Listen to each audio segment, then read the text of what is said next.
The first time I quit my job for a startup, I lost $125,000 and nearly ruined my finances. The second time I quit, I did it completely differently. Here's what actually changed. So I have left my job twice for a startup. The first time I lost $125,000, worked 16-hour days, and burned out completely. The second time, I left Microsoft strategically and joined as a founding engineer. The difference, I learned from my mistakes. Here are the 5 things I did wrong the first time, which I fixed the second time. The first point, financial stability. You need to save at least 1 to 2 years of financial runway, even if the startup is paying you. The first time I quit my job, I had zero runway. Within months, I was pulling money from line of credit just to pay my mortgage. I was desperate. And when you are desperate, you make bad decisions. When I was planning my exit from Microsoft, I thought, okay, they're funded and they're paying me, so what's gonna go wrong? But then I remembered about my desperation from my previous experience. So I did it completely differently. I built up 2 years of personal savings before I quit. This wasn't just for me. Also had to think about my family.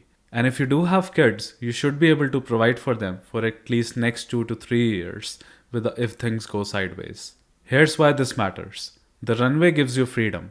You're not desperate. You can make better decisions. You can leave if things aren't working, and you can focus on building instead of stressing about money every month. Startups' dynamic change daily.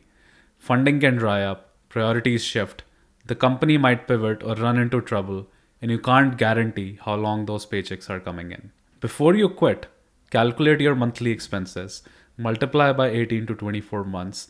That's your target. If you don't have it, keep building while you're still employed. The next point is health and retirement benefits. Those big tech benefits are worth more than you think. Factor them in your compensation. Most people forget about this. Health insurance alone can cost $800 a month. Add retirement matching and those stock discounts, and you're losing up to $15,000 to $25,000 per year in hidden value. When I negotiated my startup offer, my wife was also on contract. That meant neither of us had benefits. So we had to buy our own health insurance. We had to fund our own retirement. All of that has to come out of our salaries. I made a spreadsheet. I listed every benefit I was losing. I calculated the actual dollar cost to replace each one. And then I added that to my compensation negotiation. Here's what I learned. If you don't factor these in, you're effectively taking a pay cut without even realizing. You'll feel it 6 months in when you're paying for insurance out of pocket. So write down every benefit you currently have. Google what it costs to replace each one. Add it up. The number needs to be part of compensation conversation. The next point, evaluate people. You're not just betting on the product. You're betting on the people. This is the part that most people skip. They fall in love with the idea and forget to interview the team. I learned this the very hard way. Before I joined my current startup, I tried working with 2 founders in 2023. Both times I walked away just after a few weeks. You know why? The first founder had no clarity. Every week the vision changed. The second founder couldn't pay me, but also wouldn't give me meaningful equity. So when I met Emily, the founder CEO of our current startup, I tested the relationship for 1 full year before committing to anything. I worked part-time. I saw how she made decisions. And here's what I realized. She had led product at Meta and Netflix. She had worked directly with Mark Zuckerberg. She was smarter than me in areas where I wanted to learn. And most importantly, she had clarity. Here's what I looked for. Are they smarter than me in the ways I want to learn? Do they give you real feedback? Do they panic under pressure?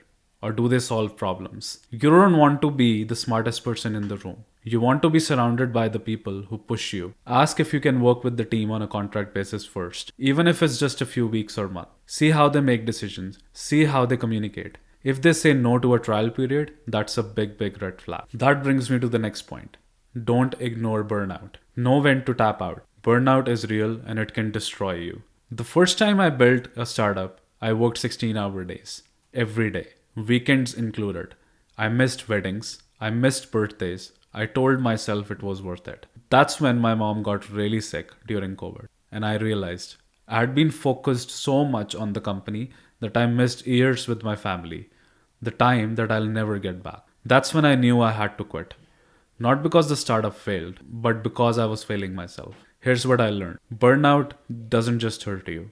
It hurts everyone around you.